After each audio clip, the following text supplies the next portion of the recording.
Assalamu alaikum dear learners, welcome to EGB lectures. Today we are going to learn active and passive voice. The first question is that कि active and passive voice हम काम पर इस्तेमाल करते हैं और what is the usage of active and passive voice. लेकिन lecture start करने से पहले I want to congratulate to the entire family of EGB lectures because we are now the part of YouTube. So thank you so much for subscribing our channel. और आज का जो lecture होने वाला है it will be a great lecture, क्योंकि आज के लेक्चर से आप टेंसेस भी सीखने वाले हैं and you are also going to learn active and passive voice also. अब आते हैं सीधे उसी बात की तरफ कि काम पर पैसिव वॉइस इस्तेमाल होता है. सिंपल बात है, ठीक है ना, कि जहाँ पर सीना आपको पता हो सीने कि एक्शन किसके ज़रिए से होता है और जहाँ पर आपको पता नहीं हो. सीन दो मेन रीज़न है सीन, जहाँ पर सीन आपको ऑब्जेक्ट का पता हो और जहाँ पर आपको ऑब्जेक्ट का पता नहीं हो. अब हम आगे इसको डिस्क्राइब करते हैं सीन. अब आपके समझ में जब एग्जांपल्स मैं आपको बताऊंगा फिर आपके समझ में आने वाला है कि ये बात मैंने क्यों कही. ठीक है ना, अभी समझ में आ गए. तो सबसे पहले ठीक है ना, हम आते हैं प्रेजेंट इंडेफिनिट की तरफ, क्योंकि प्रेजेंट इंडेफिनिट जो होता है वो फर्स्ट टेंस होता है. तो इससे स्टार्ट करते हैं हम. सबसे पहले ठीक है ना, प्रेजेंट इंडेफिनिट का स्ट्रक्चर देख लेते हैं. अब स्ट्रक्चर मैंने इसलिए मेंशन किया हुआ है क्योंकि बहुत से स्टूडेंट्स होते हैं वो स्ट्रक्चर यानी फार्मूले की मदद से वो टेंसेस को पढ़ते हैं. सबसे पहले हम प्रेजेंट इंडेफिनिट का देख लेते हैं कि एक्टिव. अब देख ले यहाँ पर ये जो फार्मूला है ये एक्टिव वॉइस का है and this is the passive voice of present indefinite tense. सबसे पहले ठीक है ना, हम क्या इस्तेमाल करते हैं, हम सब्जेक्ट लेते हैं ना. सब्जेक्ट क्या है सही है ना, सिंपल मैं आपको ये बताता चलूँ कि अगर कोई भी सेंटेंस में जो काम करने वाला होता है the doer of action in a sentence it is called a subject. जो भी इसी ने काम करने वाला होता है उसको हम एज अ सब्जेक्ट कंसीडर करते हैं और जिस पर काम हो जाता है सी ना उसको हम ऑब्जेक्ट कहते हैं सी ना. और इसके अलावा सी ना फिर हमारे पास सी ना फर्स्ट फॉर्म द वर्ब आता है. सी ना वर्ब क्या होता है सी ना जो एक्शन जाहिर करता है सी ना, उसके बाद वो SES हम यहाँ पर इंक्लूड करते हैं. शॉर्ट में आपको समझा रहा हूँ ताकि आप समझ में आ जाए सी ना. अगर हम डीप ले जाएँ सी ना तो इसका फिर एक अनदर वीडियो बनाना पड़ेगा. यहाँ पर बात करते हैं सी ना, एक एग्जाम्पल ज़रा देख लें. ठीक है ना, आप राजी एल्प्स अली. पहला सेंटेंस हमारे पास है कि राजी एल्प्स अली. यहाँ पर आपके पास तीन वर्ड हैं. पहला वर्ड हमारे पास है राजी, the second word is Alps and the third word is Ali. अब राजी हमारे पास जो होता है वो सब्जेक्ट होता है क्योंकि मदद कौन करता है, राजी एल्प्स अली, राजी अली की मदद करता है. यहाँ पर राजी आपके पास सब्जेक्ट हो गया यानी काम करने वाला हो गया. सेकेंड हमारे पास जो है वो है एल्प. देखो एल्प एक वर्ब होता है. अब हमने इसके साथ क्या इंक्लूड किया, क्या पुट किया, एस. यहाँ पर ऊपर भी मैं बता रहा था कि SES IS कुछ ऐसे वर्ड्स होते हैं उनके साथ आप एस लगाते हैं, कुछ ऐसे होते हैं उनके साथ ES लगाते हैं और कुछ ऐसे होते हैं उनके साथ IS लगाते हैं. इसका एक बाकायदा रूल है. जिस तरह सीन है आप कहते हैं seen fly, FLY fly, fly की आखिर में Y आ रहा है तो इसको जब आप चेंज करते हैं he flies a kite, simple sentence है. सो यहाँ पर आप क्या लगाते हैं, IES लगाते हैं. इसका भी एक अनदर वीडियो बनाना पड़ेगा.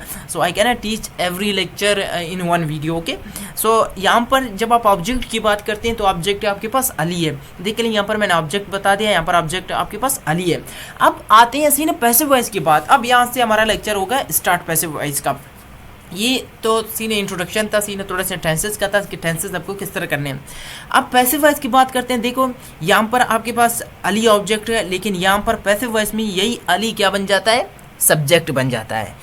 जी हाँ बिल्कुल ठीक है ना. आप पैसिव वॉइस का क्या रूल है कि आप सेंटेंस कोई भी सेंटेंस आपके पास है, यहाँ पर आपके पास अगर सब्जेक्ट को आप ले जाएंगे ऑब्जेक्ट में, ठीक है ना, और ऑब्जेक्ट को चाहिए ना आप यहाँ पर ले जाएंगे पैसिव सब्जेक्ट की जगह पर.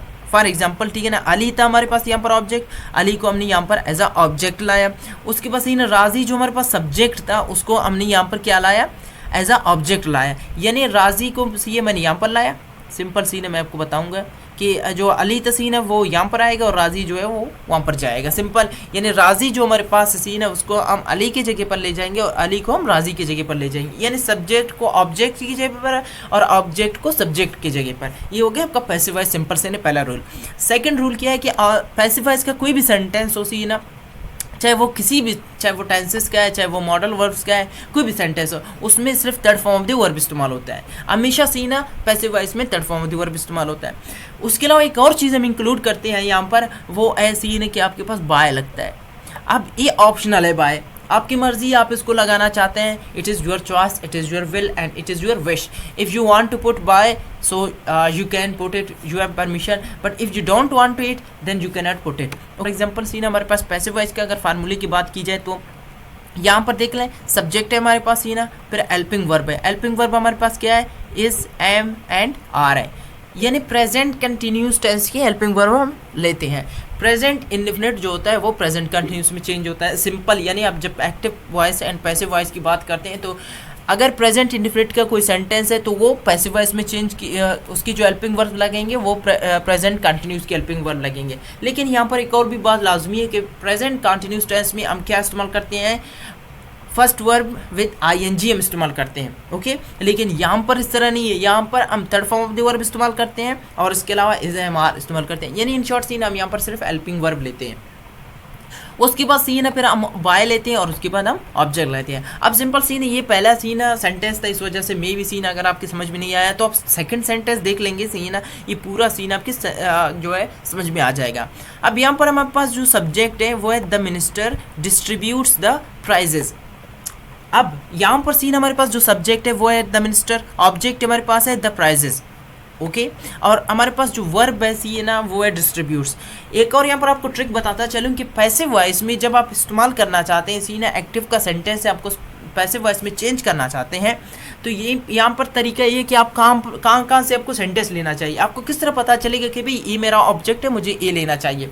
तो आगे भी आएगा सीन मैं आपको बताता चलूँ, लेकिन इसी सेंटेंस में आपको एक छोटा एग्जाम्पल आपको दूंगा कि अगर आप सीन वर्ब के बाद मेन वर्ब के बाद सीन जो आपका ऑब्जेक्ट स्टार्ट होता है सीन तो वहाँ से आपको अपना सेंटेंस स्टार्ट करना। जी हाँ बिल्कुल, फॉर एग्जांपल अब मैंने यहाँ पर देख लें द प्राइजेस है आपका ऑब्जेक्ट, यहाँ पर भी मैंने यही लिया हुआ है द प्राइजेस, बिल्कुल। ओके, तो यहाँ पर आपको समझ में आ गया कि यहाँ पर द प्राइजेस है, the minister distributes the prizes, यहाँ पर भी मैंने यही लिया हुआ कि the prizes are distributed, third form of the verb आ गया, यहाँ पर आर आ गया। अब यहाँ पर सीन देख लें कि कहाँ पर आर आता है और कहाँ पर इज आता है और कहाँ पर एम आता है। अगर प्लूरल की हम बात करते हैं तो वहाँ पर आर आता है, अगर हम सिंगुलर की बात करते हैं तो वहाँ पर इज आता है, और अगर if we are talking about I just singular है सीना आई जो होता है सीन उसके बारे में अगर हम बात करते हैं तो वहाँ पर एम आता है। तो उसके बाद सीन वर्ब के बाद सीन फिर आप बाय लगाते हैं और उसके बाद सीन आप यहाँ पर आपके पास जो सब्जेक्ट है वो यहाँ पर एज अ ऑब्जेक्ट इस्तेमाल होगा the minister. They do not make computers, वो कंप्यूटर नहीं बनाते हैं। अब यहाँ पर हमारे पास जो हेल्पिंग वर्ब है वो डू नॉट है। जब आप डू नॉट के स्टूडेंट्स देख लेते हैं तो उनके दिमाग में ये बात आ जाती है कि भाई जब हम इसको पैसिव वॉइस में चेंज करते हैं तो फिर यही डू नॉट बन जाता है। No, then your sentence will be incorrect if you are putting do not. Okay, आपको क्या करना है, आपको वही वर्ब्स हेल्पिंग वर्ब जिसकी बात हम सुबह से कर रहे हैं कि भैया आप प्रेजेंट इंडेफिनिट को जब पैसिव वॉइस में चेंज करते हैं तो आप प्रेजेंट कंटिन्यूस की हेल्पिंग वर्ब पुट करते हैं। यानी कंप्यूटर्स आर नॉट, ये नहीं होगा सीन के डू नॉट का डू नॉट ही हो जाएगा, तो फिर यहाँ पर क्या होगा आर नॉट बन जाएगा। अगर हम कंप्यूटर की बात करते हैं, अगर कंप्यूटर होता तो फिर यहाँ पर होता इज़ नॉट, बिल्कुल सीन, क्योंकि फिर वहाँ पर सिंगुलर होता। So they do not make computers, make seen आपका हेल्पिंग आपका मेन वर्ब है, मेन वर्ब के बाद सीन क्या आ रहा है आपका ऑब्जेक्ट है। कंप्यूटर्स है, कंप्यूटर्स को भी आपने यहाँ पर सीना लिया, कंप्यूटर्स हो गया, फिर उसके बाद आर नॉट हो गया, फिर third form of the verb made आ गया, फिर बाय आ गया, फिर आपका ऑब्जेक्ट आ गया। यानी यहाँ पर सीन जो सब्जेक्ट था वहाँ पर ऑब्जेक्ट हो जाएगा। एक और बात यहाँ पर सीना मेंशन करता चलूँ कि अगर यहाँ पर दे है तो वहाँ पर दे नहीं आएगा कि computers are not made by they, इस तरह नहीं होगा, होगा क्या सीन कि देम होगा। यानी सिंपल सीन है, आप प्रोनाउन के ऑब्जेक्टिव केस को इस्तेमाल करेंगे, आप सब्जेक्ट को केस को सीन इस्तेमाल नहीं करेंगे, because you are using as they as a objective. बात यही है सीन है कि जब आप पैसिव वॉइस की बात करते हैं तो सब्जेक्ट को हम ऑब्जेक्ट में ले जाते हैं, तो जब हम इसको ऑब्जेक्ट में ले जाते हैं तो ऑब्जेक्टिव फॉर्म प्रेजेंट इंडेफिनिट यहाँ पर सीन एंड हो गया। अच्छा, एक और चीज़ सीन है जो मैं भूल गया था सीन है वो ये कि कितने टेंसेस जो होते हैं सीन है उनके हम पैसिव वॉइस चेंज करते हैं। हमारे पास सीन है जो टोटल टेंसेस होते हैं जिनको हम पैसिव वॉइस में चेंज करते हैं वो 7 होते हैं, लेकिन कुछ लोग एक और टेंस को इंक्लूड करते हैं 8 कर लेते हैं। अब वो कौन सा टेंस है वो आपको मैं आगे बताने वाला हूँ। यहाँ पर सीन सबसे पहले हमारे पास पास्ट इंडेफिनिट है। अभी पास्ट इंडेफिनिट का ये एक्टिव का फार्मूला है और ये पैसिव वॉइस का है। यहाँ पर सब जो एक्टिव वॉइस है सीन पास्ट इंडेफिनिट का यहाँ पर होगा क्या हमारे पास कि सब्जेक्ट होगा, सब्जेक्ट तो आपको समझ में आ गया कि क्या है। उसके पास सीन वर्ब होगा कि वर्ब की कौन सी फॉर्म आता है। हमारे पास वर्ब की जो है 4 फॉर्म्स होते हैं seen 4 form we have the verb, first form, second form, third form and fourth form जिसको हम आईएनजी फॉर्म भी कहते हैं। और एक और बात सीन यहाँ पर याद रखना है सीन जेरेंट भी कहते हैं सीन लोग। जेरेंट वो नहीं होता जिस तरह हम आईएनजी फॉर्म इस्तेमाल करते हैं, पर डिफरेंट यूजेज होता है उसका कि जेरेंट काम पर इस्तेमाल होता है, तो इसका एक अलग यूजेज है, वो इसके ऊपर भी इंशाल्लाह ताला सीन हम डिस्कस कर लेंगे। और उसके अलावा सीन है फिर यहाँ पर पैसिव वॉइस में सब्जेक्ट होगा, हेल्पिंग वर्ब होगा, वाज वर्ब होगा। एक और यहाँ पर सीन ट्रिक आपको मिल गया कि प्रेजेंट इंडेफिनिट प्रेजेंट कंटिन्यूस में चेंज होगा, पास्ट इंडेफिनिट पास्ट कंटिन्यूस में, और फ्यूचर इंडेफिनिट फ्यूचर कंटिन्यूस में चेंज होगा। यहाँ पर अगर एग्जांपल्स की हम बात कर लें, the teacher promoted Amina, second form of the verb है, ये आपका ऑब्जेक्ट है और ये आपका सब्जेक्ट है। आप सब्जेक्ट को ऑब्जेक्ट पर लाते हैं और ऑब्जेक्ट को सब्जेक्ट पर लाते हैं, और ये वैसे प्रोमोटेड जो होता है सेकंड फॉर्म है, और प्रोमोट का second and third form also promoted है। तो यहाँ पर भी यही होगा कि आमिना सिंगुलर है, वाज हमने लगाया, आमिना वाज प्रोमोटेड, बाय लगा दिया सीएम ने, फिर आपका ऑब्जेक्ट आ गया द टीचर। यहाँ पर सी ना द टीचर आपका सब्जेक्ट था, लेकिन यहाँ पर आपका ऑब्जेक्ट हो गया। पैसिव वॉइस का रूल है कि सब्जेक्ट को हम ऑब्जेक्ट में ले जाते हैं और ऑब्जेक्ट को हम सब्जेक्ट में ले जाते हैं, और third form of the verb हम इस्तेमाल करते हैं। बहुत ही आसान है सीन है, इतना मुश्किल नहीं है, बस थोड़ा सा समझना लाजमी है।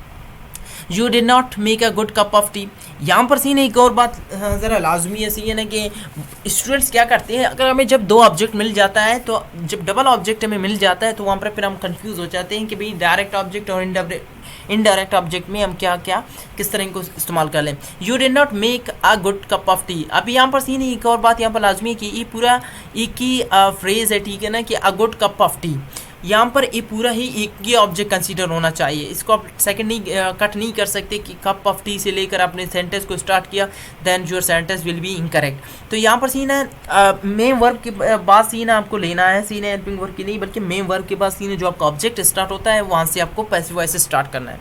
A good cup of T, यहाँ पर देख लें, a good cup of tea was, क्योंकि सिंगुलर है टी, एक कप की बात हम कर रहे हैं। तो और एक और यहाँ पर आपको बात बताते चलूँ कि अठी नहीं हो सकता, अ कप ऑफ टी हो सकते हैं, अठी नहीं हो सकता। ये करेक्ट एंड इनकरेक्ट यूजेजेस ये आपको भी मिल गया।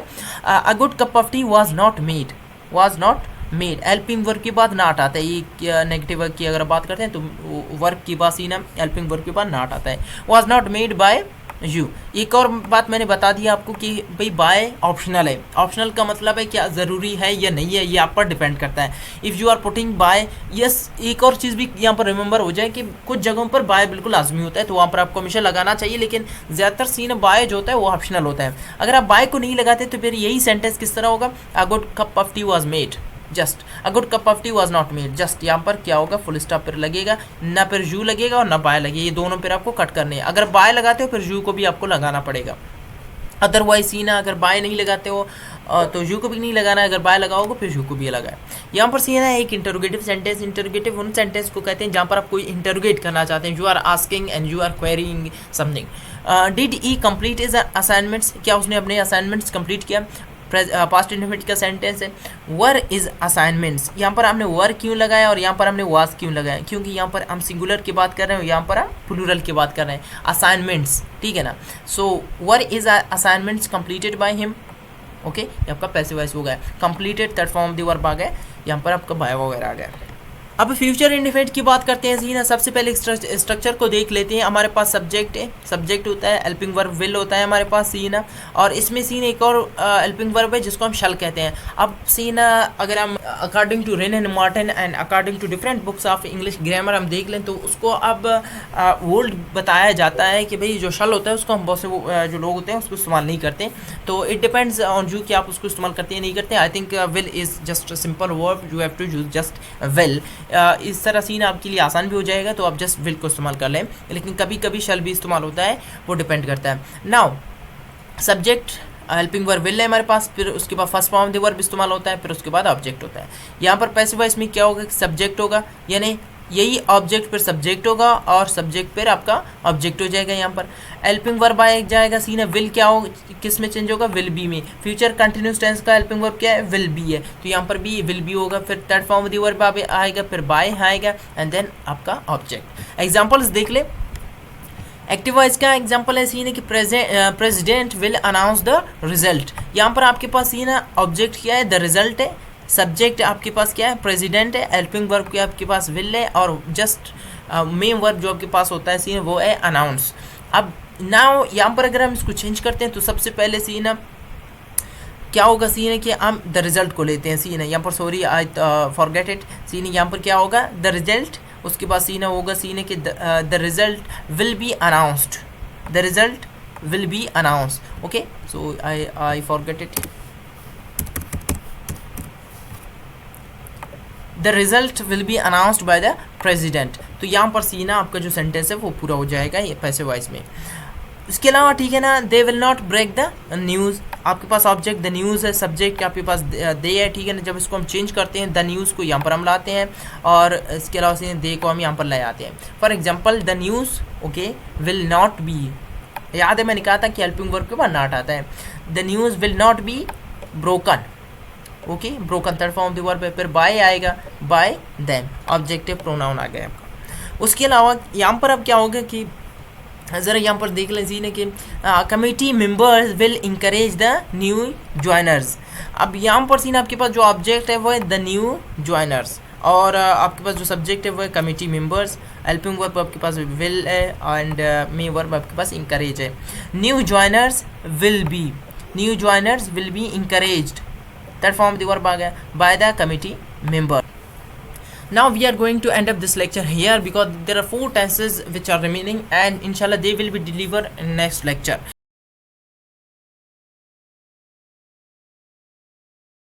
So next lecture के लिए वेट कर लें।